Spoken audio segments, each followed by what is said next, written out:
episode 11, right? Hello, everyone.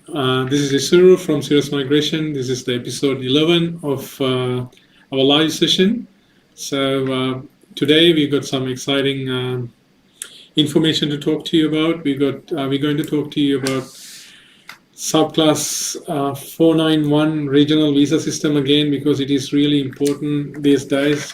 There's a lot of categories and opportunities through that 491, and also 491 visa is currently active, and then there's a lot of states still accept the 491 application. So I'll quickly talk about 491 visas, and then Ashani is going to talk to you about the work visas, and the requirement, how work visa is going to work.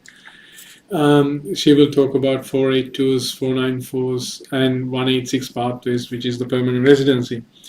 And when you talk about work visas, both for employees and employers, something which is really important is labor agreement. It is a tough area of this work visas, and it gives you a lot of incentives and exemptions.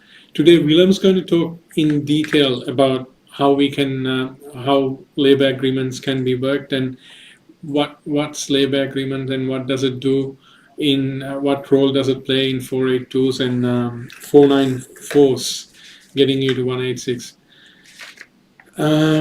Let's talk about. Yeah, I think before we start, a bit of a housekeeping rules. So if you haven't liked our Facebook, please do so. If you haven't subscribed to our YouTube, please do so. And if you do have any questions, please post them in comments, and also in comments in Facebook.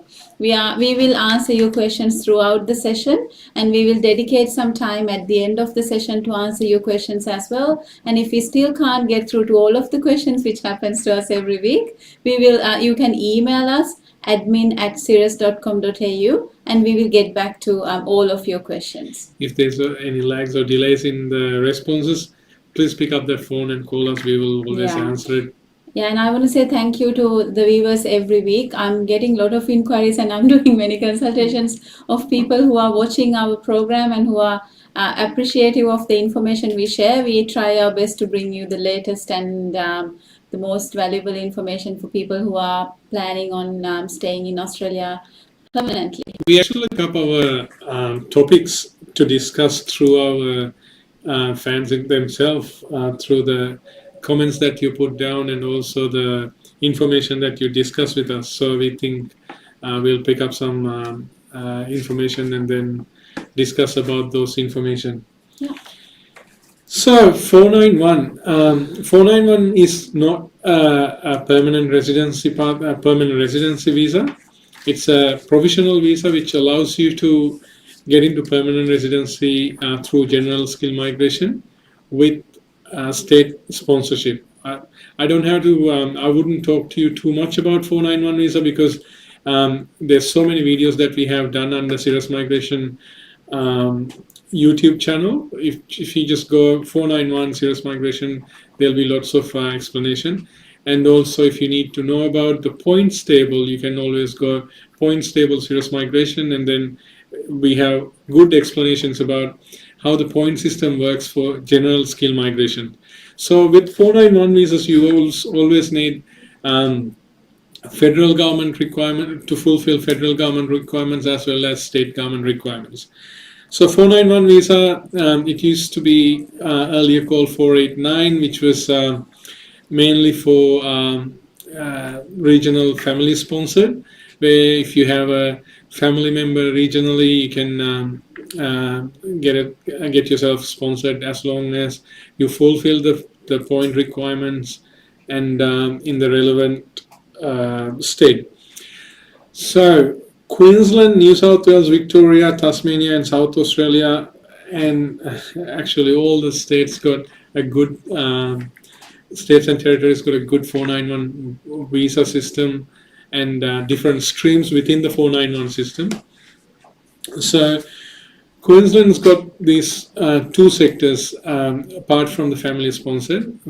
Family sponsored goes to all the states. Outside of that, Queensland's got 491 skill list, and also sponsor small business owner category. So if you fulfill the small business owner category, you also you're qualified to go through 190 to get into permanent residency. 491 to get into 191 to get into PR. 191. 491 yes. into 191. And New South Wales, it's a little different. They've got a list of occupation that they expanded as we discussed last week. New South Wales, if you have any questions, please feel free to come back to us. But New South Wales got a larger scheme at the moment as well. They don't have the small business owner category, but their list is quite broad. Victoria, whereas Victoria, they don't have again the business owner category, but they have last week. They don't have any questions, specific skill occupation. Feel free to come back. But they have sectors.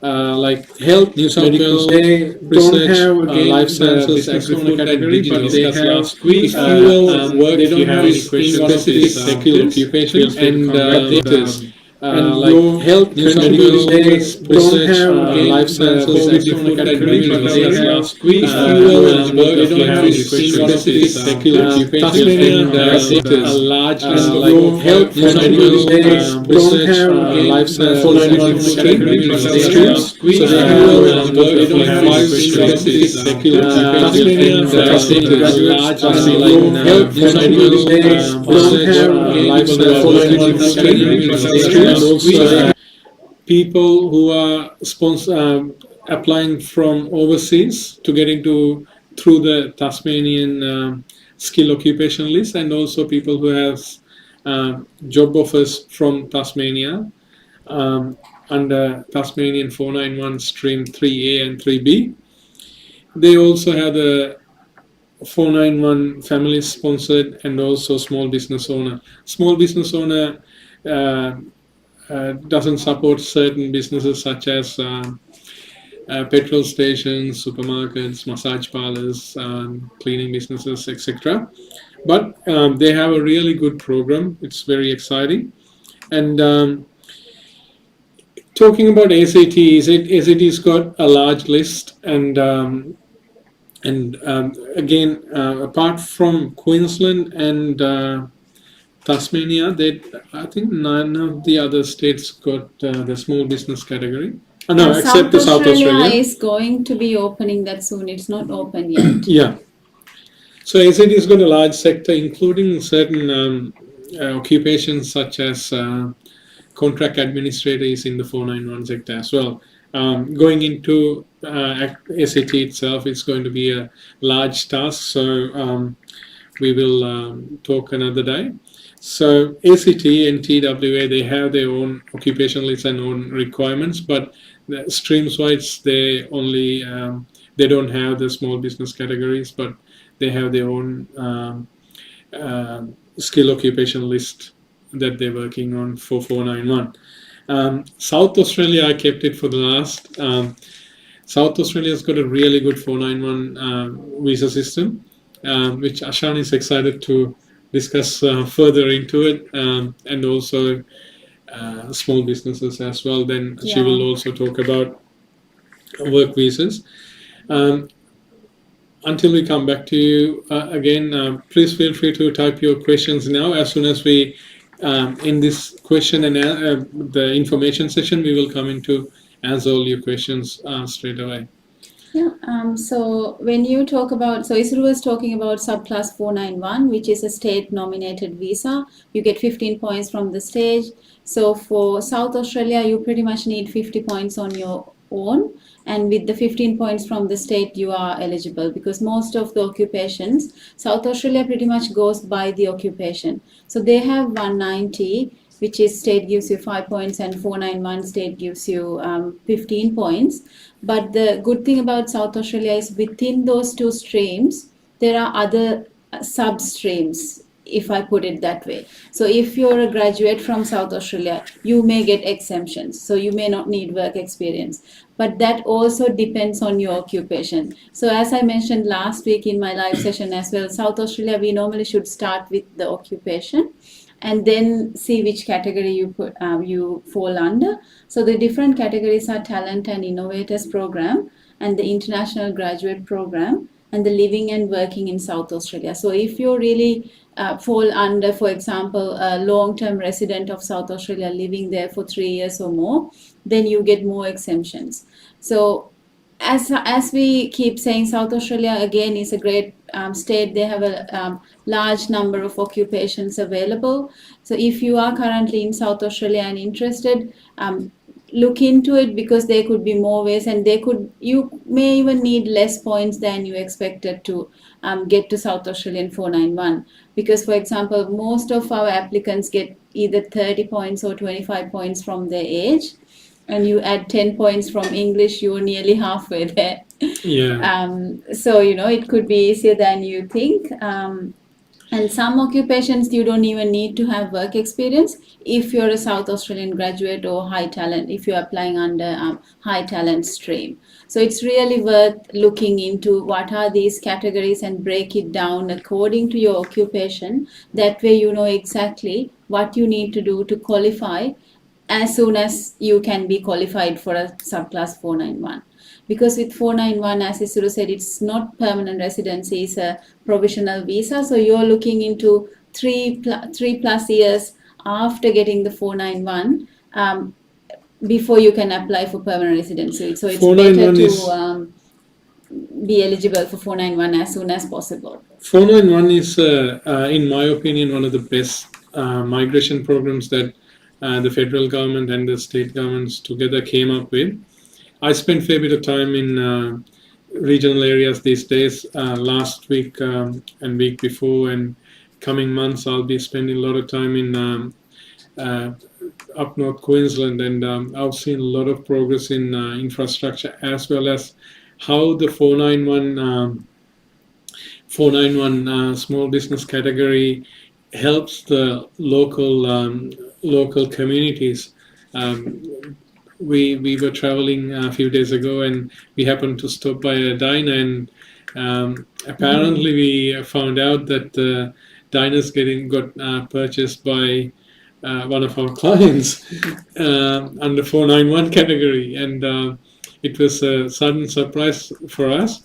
And we can see how the local businesses get benefits, and the previous owner was the owner for it for years and years, like 16 years. 16 years.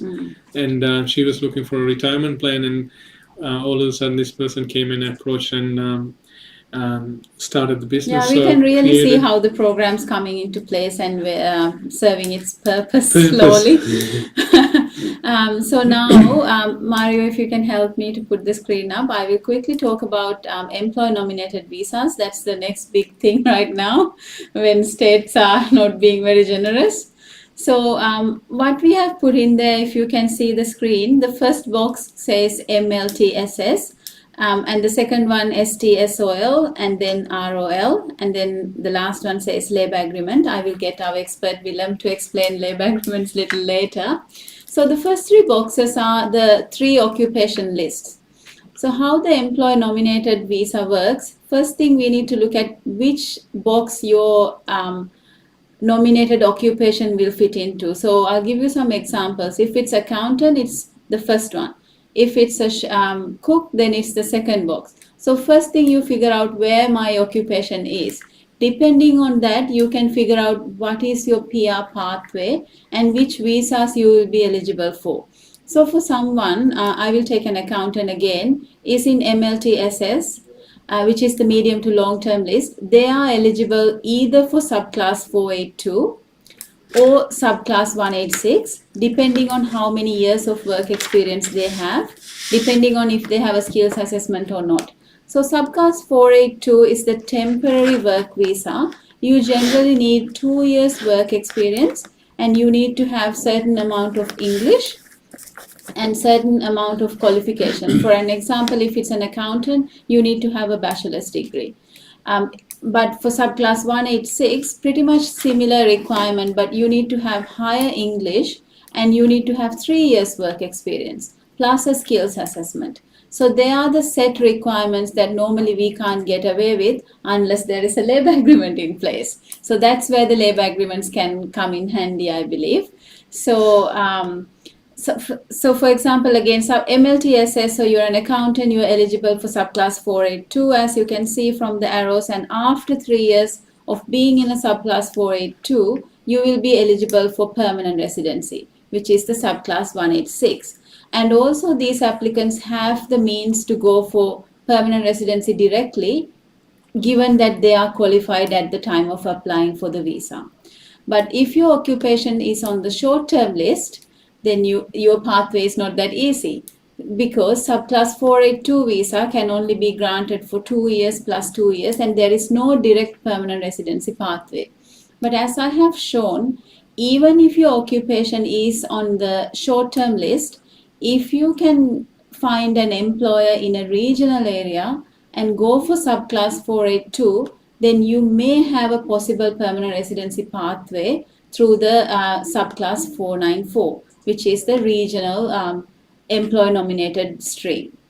So if your occupation now is in the regional occupation list, which is you have an employer in a regional area and your regional occupation list is quite large. There are so many occupations, pretty much every occupation is on the regional occupation list. So that again gives you the benefit of working and living in regional Australia. Because if you do have an employer who's willing to sponsor you for regional visa, then you're eligible for subclass 494, which has a permanent residency pathway. The same permanent residency pathway as the subclass 491, which is the subclass 191, which will hopefully come into place very soon when the time comes for the first lot of people to be qualified for subclass 191 visa. So I think I'll probably go back to our screen now since I've explained this. Hopefully this made little sense to you. I know it is a bit complicated, but I tried my best to simplify it. So very simply put, if you have an employer who's willing to sponsor you, get in touch with us. We can see where your occupation fits into. Depending on that, we can plan the PR pathway for you. Depending on that, we can suggest what would be the quickest and best way for you to get a work visa or permanent visa. Now I will probably ask On Willem's top help. of those ones, we also have the Dharma. Which is part of the labour agreement. Yeah, it's part of the part of the labour labour agreement. agreements as well. So Yeah, so just quickly a little bit on labour agreements, and that's just to build on Ashani's talk about the medium and the short-term occupation list and a regional occupation list. yeah, If your occupation does not appear on that list, then there is still an option, and that particular option is labour agreements. Now, what are labour agreements? Labour agreements are negotiated with the Minister or the Department of Immigration, and they can cover company-specific labour agreements. They can be industry-specific agreements. They can be DAMAs, as we just talked about. designated area. Designated areas, and there's a number of those DAMAs already in place across the country, and those project labour agreements. Probably the most common ones are the company-specific and the industry labour agreements. So when does an employer seek to engage the Department of Immigration to organise a labour agreement? Well, the occupations cannot be on the medium or short-term or regional occupation list. So however, there is actually there's a little situation where if the occupation is on the list, but you don't meet the eligibility requirements of that specific visa, you can still negotiate with the department to see whether you can get a concession on perhaps age or language or work experience. So there's still an option here to discuss that specifically with the minister as a separate issue. But the employer really needs to evidence that there's a real need for filling that occupation, And there needs to be evidence that there is very rigorous consultation with industry stakeholders, including the advisory bodies, the industry bodies, the union perhaps. And that provides, a framework for a further option to explore the visa options. We're going to put a video together, hopefully early next week, and we'll have that posted on our channel. And so please stay tuned, and we'll give you some more information about labour agreements. And we'll talk about labour agreements and occupations and what occupations are, how we can help. And especially, this is a really good opportunity for employers who's having difficulties finding certain skills or certain committed skills. So we'll put out a lot of information on that very soon. Some good tips and hints on how to go about it. So certain areas like NT and NTs, when they first started Dharma, it was a good opportunity for people. There was a good big shortage for divers. So I think this program gave a good opportunity for all those people who's having difficulties, because divers are not in that occupation category. I think bus drivers were in there as well. Yeah, but there are some specific industries that are probably of interest to some of our viewers. The dairy industry, fishing industry. I think we had some calls last week from somebody in the fishing industry, who was looking for somebody to work on their boats. The meat industry, meat processing. There's religion, Ministry of Religion and Assistant Ministry of Religion that's been excluded from the visa categories is now available through the labour agreement. And then there's fine dining. That's also an interesting industry where there's sort of a high level of hospitality, front of house, back of house, that immigration will look at specifically at the higher level skills. So yes, there is some great opportunities. So if you're an employer or an employee looking, this is more for employers.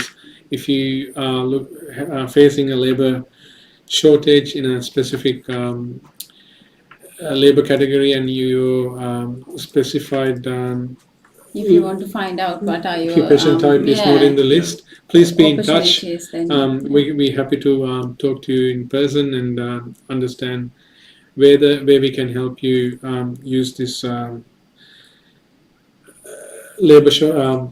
migration programs to support you. So we've got about 10 minutes left, I think. So we will probably move in to answer some of the questions. Mario, I think do you before we us? go into us, do you want to talk a bit about we've got a lot of clients inquiring about visa support from Northern Territory, especially in Alice Spring, AEST Rock, Roro, those areas. So we decided to not go to each place, but we are going to be in Alice Springs on 19th of... Is it 19th or 7th? No, 19th, the 19th Monday. of April, the Monday. In Hilton Hotel. So we do have appointments already. So, but if you are interested, get in touch with us. We will see if we can fit you in. We'll be in Hilton Business Suites on 19th of April, the Monday. So you'll be able to discuss your migration matters, whether you're an employer, employee, or you're a visa applicant. One-on-one with me or Ashani, we should be able to talk to you directly on 19th of April. So I'll go to some of the questions now. First from YouTube. I've got Hari saying, good afternoon. I'm OTSI and provisional electrician license holder, working since 1.5 years as an electrical fitter in Sydney. How and which visa can I apply for PR? Please help. So maybe Hari, let us know which visa you currently hold and when does it expire. Electrician is on the medium to long term list, and it's a really good occupation that's in demand. So I think you have a really good chance to either be qualified under 491, 190 or 482, 186. You have many options depending on what your real situation is. Please send us an email. Maybe share your CV with us and your visa history. then we can give you more personalized What advice. he's got a skills assessment, and Yeah. he will Yeah. need registration probably. Registration that's right. as well. Yeah. Certain occupations like electrical, plumbing, you need to have not only the assessment, you need to have the license as well. License. Yeah, you can't really Registration. work in Australia unless you hold a license. Yeah. So I've got Heshan asking, how's a course like Cert 4 in Aging Support Package with Diploma of Nursing or Community Service? Entry Vicky, you were requirements. right. Are there PR pathway available for qualifications in this in regional? Yes. Nurse is definitely a yes, but only some states give invitations for enrolled nurse. Most of the states give invitations for registered nurse, but certificate, sometimes aged care is a really good package for nursing course, because even before you start your nursing diploma, if you do Cert 4 in aged care, you'll be working in a aged care, and that could be a really good pathway to later on getting a job as an enrolled nurse, and again later on as registered nurse. I have seen many clients who's gone through that path and they are not struggling to find a job. So yes, that's a really good package, Cert 4 in aged care with diploma of nursing, and any state would be good as long as you complete the course. The entry requirement is 7 in each for nursing, and there's no exemptions for that. You need to get 7 in each band. And we've got some IELTS. experts here that can talk about that, you know. Yeah, Tasmania, already. so. Exactly. Yeah, especially your pathway is good. You have a entrance to permanent residency through 491 visa after completing diploma of nursing. Some in states. some states, Yeah. as an enrolled nurse, rather than waiting for all 3 years to become a permanent I think registered nurse. New South Wales, the extended list, they had the enrolled nurse. And as also well, Queensland 491. and Tasmania. So I've got Krishan, software engineer with 80 points offshore. What are the chances and any other option? Really difficult if you're offshore. Most states will not invite you. Some states do say that if you have a job offer, then they may invite you. For example, in Northern Territory, but it's quite difficult. Krishan, maybe come to Australia on a student visa and do your masters. That way you can claim extra points for studying in Australia and having a master's, and then you will also be qualified as an onshore applicant, which will give you more chances than being offshore, because we don't know when the borders will open. No. Yeah, 188 visa applicants, visa clients who's holding a 188 visa, you can travel in and out without a problem. I was quite upset when one of my colleagues who's got a client who's got a 188, he's going to travel more frequently than me. We holding Australian citizenship, it's restricted me to travel. So Sunil saying how I don't know, he long-term resident in SA. Okay, long-term resident in South Australia applied for 491, chef in early March with 65 points. So what's the chances of invitation and how much time it will take? Thank you. So for 491, good. 65 points, again good. We have had some chefs got their invitation with 65 points, and if you're a long-term resident, that's a good stream to apply for. Hopefully you should hear from them very soon. If you applied in March, well, I don't know, early March, so it's like past a month. So wait a little bit more. I think you'll definitely have a good chance to get an invitation. I've got Jomon. Can we claim partner points if the occupation is on a different list? No, you can't. Your occupation has to be on the same list if you want to claim partner points. Yep.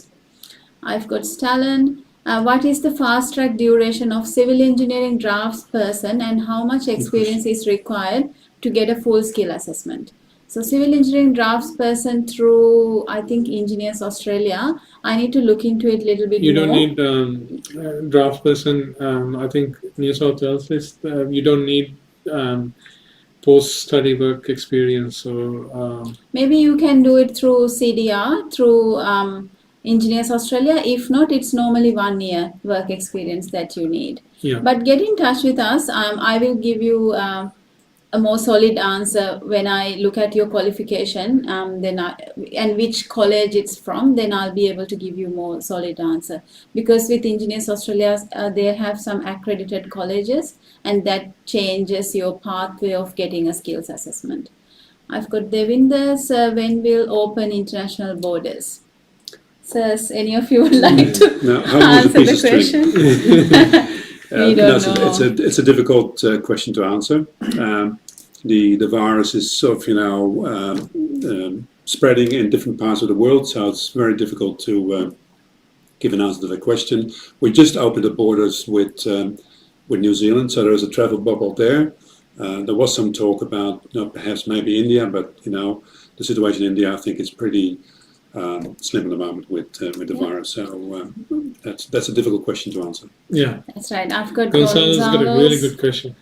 De facto partner is about to receive her 485 visa, and once she get it, I plan to join her as a subsequent entrant. We both are in SA living together 1+ year. It's an easy application. Yes, it will be an easy application as long as you can prove your relationship, a de facto relationship. That's what they pretty much look at. And your visa history, if you had any refusals, criminal history, health, as long as you can meet those criteria, it shouldn't be too hard of an application. If you need our help, get in touch with us. We are more than happy to assist you with the application. And make sure that the relationship was mentioned in the student application originally. That's right. If the de facto relationship was in existence, because otherwise they might have and especially her 485 application when she applied. Yeah. Yes, if you haven't, then you better go and change the circumstances and mention that you are in a de facto relationship. Yeah. I've got Stalin. What is the fast track duration for civil engineering draftsperson? Okay, I think I already answered that. Yeah, we answered that. Jamon, we answered that. I've got Ash. For employers. This is 189. Was it 190 earlier for Jamon's question? Same. It has to be on the same occupation. Yes. That's fine, Mario. Can you please go down? Okay, I've got Ash. For employer sponsorship stream, is there any exception for experience? And experience should be in Australia or even offshore countries. Do you want to answer that, Dylan? Employer sponsorship stream, is there any exception for experience? Normally, no. No, it's not. No. Unless there is a Dharma in place or labour agreement, there is no exception for experience. But experience can either be in Australia or offshore. Doesn't matter. We can count experience from anywhere. And also during your part-time work experience, as long as you've been delivering. If it's a 482, yes, but 186, no. No, definitely experience can be either onshore or offshore. There is no exception for experience unless there is a Dharma. It's from a Dharma list or if you're using a labour hire agreement. Yeah. I've got and the other thing I think is the part-time is counted, but the casual work is not counted. That's right. Casual work is not counted. Because it needs to be regular, at least 20 hours a week, every week, sort of thing. Yeah. Okay, fast track duration for skill engineering draftsperson. So there is a fast track with Engineers Australia. I think I need to look into it. I don't know on top of my head the duration, but I do know that there is a fast track. Stalon, please get in touch with us. Send me an email, admin@cirrus.com.au. Then I will help you with this inquiry. I've got Prasad. International borders are still closed and will be closed till 2022. Do not pay for visa now. That's right, Prasad. Prasad is saying international borders are still closed and will be closed till 2022. Do not pay to anyone for visas now.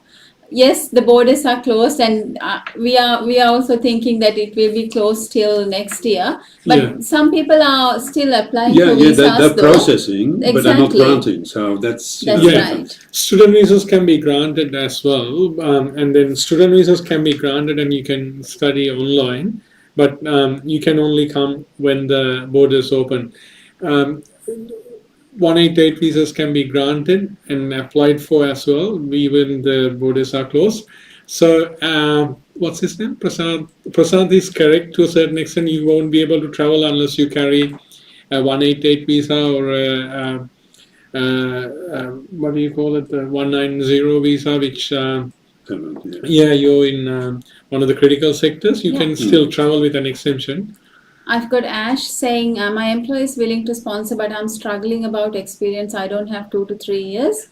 And also she's saying for GTI, she's missing the wages by 10K. Ash, please get in touch with us. There could be ways around it. I want to know more about, which visas you hold, and when does your current visa expire? Will you be eligible at the end of your 485? So, and can you please get in touch with us? Send me a quick email. I'll give you a free consultation to discuss about your scenario. Looks like there is some pathways for you. Not sure. Can't give you a solid answer without really looking at it. 13000-747-87. That's 13000-747-87 or admin@cirrus.com.au. To contact us. Let's have a look at a couple of Facebook answer questions as well. Yeah. When is Queensland's expecting to be open this month? Sometimes we don't know the exact dates. Trust me, I have good feeling 190 is not going to be open, unfortunately.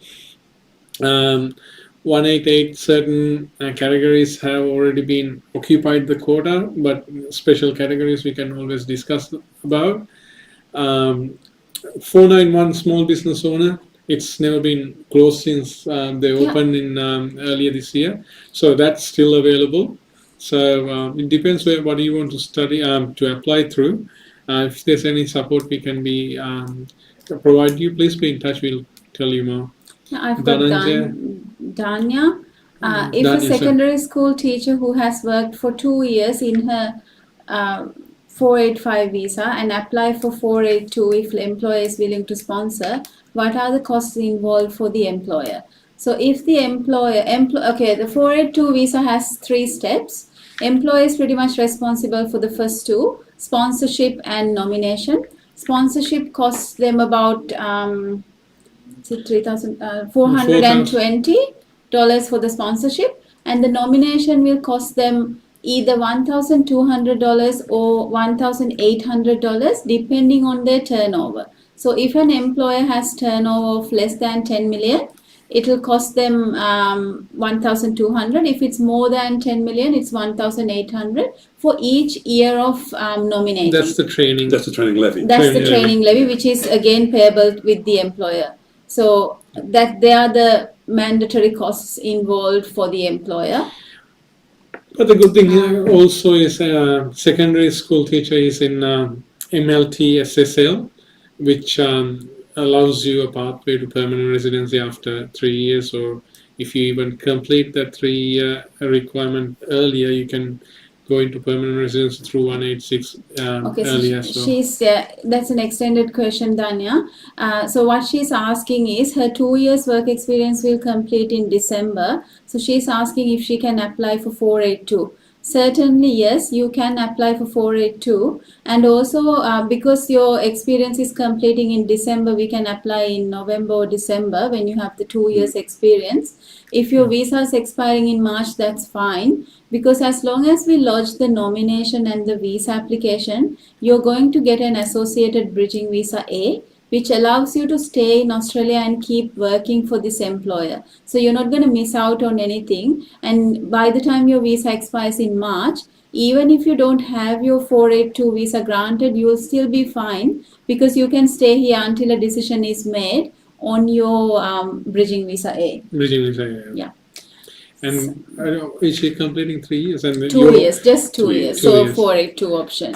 Yeah. So it's possible, Danya, get in touch with us. Happy to have a chat with you and also with your employer. Explain their responsibilities and what's involved. So everybody knows what's happening by December, then you'll be ready. And Danya, we're happy to give away a free consultation for you as well, initial consultation. If you, that's generous. Yeah. If you talk to one of our staff, please mention that you contacted us through the live program. Yeah. And Gonzalo's asking if cook and chef skills assessment are different. Yes, cook and chef are different skills assessment and very different occupations. Because their job duties are different. Yeah. And Ash is saying, I heard recent extension of 485 if you're working in your nominated occupation. Is it true? No, I haven't heard anything about 485 extension based on if you're working in your nominated occupation. I've heard about 485. I know about 485 extension if you're living and working in regional area, then you get a second 485 either 1 year or 2 years, but not simply if you're living in the city and working in your nominated occupation, you're not going to get a 485 extension for now. Maybe that will be the case later on, but we haven't had anything like that yet. I've got, can you please go down, Mario, to Jomon? Can we claim points for partner if the occupation is on different list for 189? We missed a question from... It's the same, we've answered it before. fast track one, right? Yeah. So I've got Hilong, again, long term. Okay, we applied that. We answered that one. I applied for 491 visa. I've got Shemath 1 year back, and DHA inquired my second employer, but no reply from DHA. South Australia. Well, sometimes it can take a while. Get in touch with them, follow up with them. 1 year is a good time to wait, but I think you can follow up now. Yeah. I've got Gurinder. Major point is how much requirement is in IELTS, PTE, academic regarding skill assessment, Master of Public Health for Tasmania. Public Health? Master of Public Health, I need to look into it. I'm not sure on top of my head again how much English you need to get a skills Public assessment. Health doesn't need 7, but I can be wrong. I don't think you need English. Yeah. I've got Jyotiram. For offshore applicant, what is the chance for general fitter in this year? Not a very good chance. No. Okay, Gurinder's doing a request to Cirrus team to also discuss about skill assessment. Means English and band requirement regarding that course, which you should discuss. Yeah, thank you so much for the suggestion. We will actually, I know, right? We will actually either do a video or we will do a live session about skills assessments. Yeah. We'll do a discussion like this probably, how to get qualified for skills assessment, what are the different bodies, what qualifications comes with what skills assessment, all job ready program. Job ready program. Yeah, we will have a separate discussion and explain all that to you. Thank you. Thank you, Gurinder. Gonzalo saying, thank you very much for great answer. I will get in touch in case I need assistance. Please do so. Thank you. And good luck. I've got Subham. What is the chance of 190 if I'm studying accounting in Tasmania? Tasmania's got a lot of migration programs, and 190 accounting is a bit of a tough one, but if you have high scores, there should be opportunities. But we don't know what will be depending on when you're finishing your studies as well, because 190 program in 3 months is going to may remain the same or may be tweaked out a bit, because especially in Tasmania they introduce different streams and different occupations this time around. So they might come up with they might revisit the experience and change things a little bit in July or definitely in December. But 190 accounting, it's tough. It's tough, but accountants, a lot of people talk negatively about accountants, but there's other programs that's available for accountants. So, and right now 491 Victoria, they have post-economic recovery program, and they talk about health sector, agri sector. So when they talk about health sector or agri technology sector, if you're an accountant working in that sector, you're still eligible. Yeah. So you don't have to be a medic to become to be eligible for 491 in Victoria. If you're a accountant in Victoria, you can still be eligible through 491 as long as you can show that you're part in of one of those industries or sectors.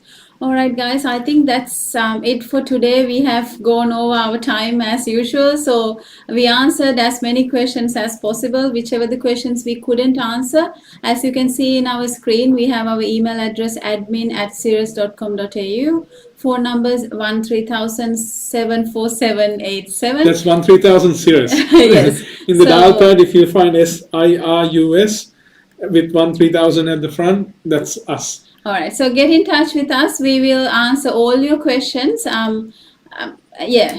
So thank you Talk so to you soon. much again for Have a great listening weekend. to us. Talk to you soon.